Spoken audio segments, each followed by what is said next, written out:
അത് കഴിഞ്ഞപ്പോഴാണ് ബ്ലേസറൊക്കെ ഇട്ടിട്ട് ജാക്കറ്റൊക്കെ ഇട്ടിട്ട് ഇദ്ദേഹമായിട്ട് എനിക്ക് അഭിനയിക്കാൻ പറ്റിയത്. അദ്ദേഹത്തിൻ്റെ ആദ്യത്തെ ഷോട്ട് നമ്മളൊരു കോളനിയിലാണ് ഷൂട്ട് ചെയ്തത്.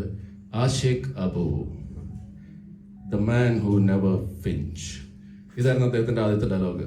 ഞാൻ പറഞ്ഞ പത്രം ഒത്തില്ല, പക്ഷെ പുള്ളി അത് അടിപൊളിയായിട്ട് പറഞ്ഞിട്ടുണ്ട്. തിയേറ്ററിൽ ഉറപ്പായിട്ടും നിങ്ങൾക്ക് ഇഷ്ടപ്പെടാൻ പോകുന്ന ഒരു പേഴ്സണാലിറ്റി, അതുപോലെ തന്നെ ഒരു ഭയങ്കര വോയിസിൻ്റെ ഉടമയാണ് മോ. ആൻ്റണിയായിട്ട് ആദ്യമായിട്ട് എനിക്കൊരു സിനിമ ചെയ്യാൻ പറ്റി. അതിൻ്റെ ഒരുപാട് സന്തോഷത്തിലാണ് ഞാൻ. മിക്കവാറും ഇവിടുത്തെ ലീഡ് ഹീറോസ് എല്ലാവരെയും ഞാൻ കവർ ചെയ്തിട്ടുണ്ട്. ആൻ്റണി മാത്രമായിരുന്നു അങ്ങനെ 3-4 പേരിൽ മിച്ചമുണ്ടായിരുന്നു. പക്ഷേ ആൻ്റണിയായിട്ടും എനിക്ക് വർക്ക് ചെയ്യാൻ പറ്റി. ഞാൻ ഈ മേപ്പടിയൻ ചെയ്യുന്ന സമയത്ത് ഉണ്ണിമൂന്നിനെ അതുവരെ നമ്മൾ 6 പാക്കും നല്ല ബോഡിയൊക്കെ ആയിട്ടാണ് കണ്ടിരിക്കുന്നത്. മേപ്പടിയൻ കണ്ടപ്പോഴത്തേക്കും ആദ്യമായിട്ട് എനിക്ക് ഉണ്ണിയോട് ഭയങ്കര ഇഷ്ടം തോന്നി. കാരണം എൻ്റെ ബോഡി പോലത്തെ ഒരു ബോഡിയൊക്കെ ആയിരുന്നു അദ്ദേഹത്തിന്, കുറച്ച് വയറൊക്കെ ചാടി. അങ്ങനെ RDX കണ്ടപ്പോൾ എനിക്ക് പെപ്പയോട് ഭയങ്കര ഒരു ആത്മാർത്ഥമായിട്ടൊരു സ്നേഹം തോന്നി. കാരണം അദ്ദേഹത്തിൻ്റെ ബോഡി എൻ്റെ ബോഡി പോലെയൊക്കെ ചെറുതായിട്ടായിരുന്നു. പക്ഷെ ഇവിടെ വന്ന് കണ്ടപ്പോഴത്തേക്കും ഇദ്ദേഹം ഒരുപാട് കഷ്ടപ്പെട്ടിട്ടുണ്ട്.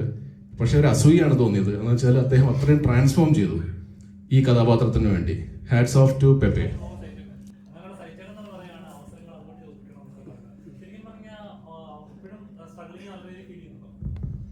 ഡെഫിനറ്റ്ലി അത് ഏറ്റവും കൂടുതൽ വാല്യൂ ഉള്ള ഒരു സ്റ്റാർ വരെയും ആക്ച്വലി എനിക്ക് തോന്നുന്നത് സ്ട്രഗിൾ ചെയ്യുവാണ്.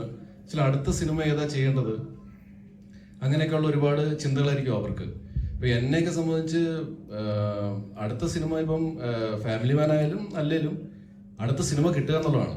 ആ സിനിമ കിട്ടിയില്ലെങ്കിൽ ഇപ്പോൾ എൻ്റെയൊക്കെ പ്രശ്നം എന്ന് വെച്ചാൽ നമ്മൾ ഈ ബോൺ ആക്ടേഴ്സ് അല്ല, നമ്മൾ പഠിച്ച് സിനിമയിൽ നിന്നുള്ള എക്സ്പീരിയൻസ് പഠിച്ചതാണ്.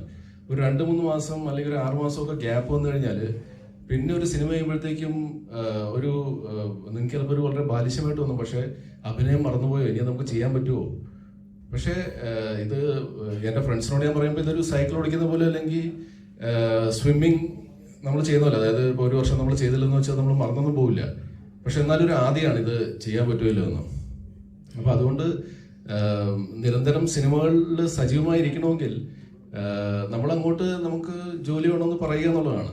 അല്ലാണ്ട് നമ്മൾ ഇങ്ങോട്ട് വരും എന്ന് പറഞ്ഞുകൊണ്ട് ഇപ്പം ഞാൻ എല്ലാ ദിവസവും മിനിമം ഒരു കഥയെങ്കിലും കേൾക്കുന്ന ഒരാളാണ്. എല്ലാവരുടെയും കഥ കേൾക്കും ഞാൻ. അങ്ങനെ ഇപ്പം ആരുടെയാണ് പരിചയത്തിൻ്റെ ത്രൂ വന്നു, അല്ലെങ്കിൽ ഇപ്പം ഗോവിന്ദനെ എനിക്ക് പരിചയമുള്ള ഗോവിന്ദൻ്റെ ഒരു ഫ്രണ്ട് എന്നോടൊരു കഥ പറയണം, എനിക്ക് വിഷയമില്ല. എനിക്ക് വാട്സാപ്പിൽ റാൻഡംലി ചിലർ മെസ്സേജ് അയക്കും കഥ പറയണമെന്ന്. ഞാൻ അവർക്കും സമയം കൊടുക്കാറുണ്ട്, ഞാൻ അവരുടെയും കഥ കേൾക്കാറുണ്ട്. അതിൻ്റെ കാരണം എവിടെയാണ് ബിരിയാണി കിട്ടാൻ പോകണമെന്ന് പറയാൻ പറ്റില്ല. പക്ഷെ അങ്ങനത്തെ ഒരു മെഗാ ബിരിയാണി ഇതുവരെയായിട്ട് കിട്ടിയിട്ടില്ല. പക്ഷെ ഒരു ബിരിയാണി എപ്പോഴെങ്കിലും കിട്ടും എന്നുള്ളൊരു പ്രതീക്ഷയിലാണ് ഇപ്പം മുമ്പോട്ട് പോയിക്കൊണ്ടിരിക്കുന്നത്. So let's see.